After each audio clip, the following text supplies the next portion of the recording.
Esselamu Aleyküm değerli izleyenler. Karikatür Atölyesi'nin yeni bir bölümüyle karşınızdayız. Bugünkü çizim konumuz yıl dönümünde 6-8 Ekim katliamı olacaktır. Yine sizler de ekranları başında bizlere eşlik edebilirsiniz. Hazırsanız başlıyoruz. 6-8 Ekim katliamı dedik. Tabii 6-8 Ekim deyince tabii Diyarbakır akla geliyor. O yüzden temamızda yine Diyarbakır'ın arka planıyla ön tarafta bir ağaç yapacağız. Tabii bu farklı bir ağaç olacak. Şu Diyarbakır'ı temsilen örneğin surlardan akan 6-8 Ekim katliamına ait kanlardan şuradan bir ağaç oluşuyor. Tabii köklü bir ağaç oluyor. Bu ağaçtan ise yine tabii şehadeti de temsil eden bir tevhid bayrağını çizeceğiz. Kökleri tabii iç içe geçmiş, kanlarından bereket aslında oluşmuş bir vaziyette bir ağacımız olacaktır. Şöyle önce kurşun kalem ile eskizimize başlayalım. Önce ağacımızın yerini belirleyelim. Ağacımız şuradan, yani yüksekliği şuradan bitecek şekilde şöyle aşağıya doğru hafif sağ tarafa eğik bir şekilde olacak. Yani kök kısmı şurada bitecektir. Şurada yine şöyle bu ağacı aynı zamanda bir bayrak direği anlamında yapıyoruz.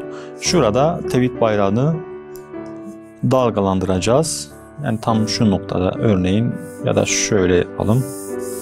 Ağacımız şöyle olacak ise tevhid bayrağımız şuradan dalgalanabilir. Şöyle dalgalı bir şekilde şu noktada bitmiş olsun. Arka tarafta ise yine dediğimiz gibi şurada, yani uzaktan gördüğümüz ya da şöyle bir arka plan ve bu arka plan tam şu noktada Diyarbakır surları olacaktır. Şöyle. Şurada ise bir yer düzlemi, tabi aşağı doğru eğimli bir şekilde şöyle yamaçlardan geliyor. Şöyle şuradan bitiyor. Arka tarafta yine şöyle belli belirsiz dağlar, tepeler olsun. Şöyle şurada yine Diyarbakır'ı temsilen bir belki 10 gözlü köprü yapılır. Şöyle. Şuradan ise surlardan akan 6-8 Ekim katliamına vahşetine ait şehitlerin kanları şuradan akmakta ve şurada bu kanlardan 6-8 Ekim yazılmakta. Yine devamında bu kanlardan şu şekilde şu ağaca gelmekte ve bu ağaçtan daha köklü, daha güçlü bir ağaç ve bu ağaçtan yine dalgalanan bir tevhid bayrağımız olacaktır. Şu hızlı bir şekilde yaptığımız eskizden sonra biraz daha ayrıntılı yapmaya çalışalım. Tabii yine kurşun kalemle şuradan başlayalım yine.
Kurşun kalem ile çizdiklerimiz bittikten sonra artık siyah bir kalem ile hem daha ayrıntısına hem de daha belirgin hale getirmeye çalışacağız. Yine başlayalım şu şekilde. Yine başladığım yerden başlamak istiyorum. Yani ağaçtan başlıyoruz. Şöyle yapalım.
Bugünkü çizimimizin sonuna geldik. Bugün yıl dönümünde 6-8 Ekim katliamını ele aldık. Yeni bir programda yeni bir konu ile karşınızda olmak ümidiyle Allah'a emanet olun.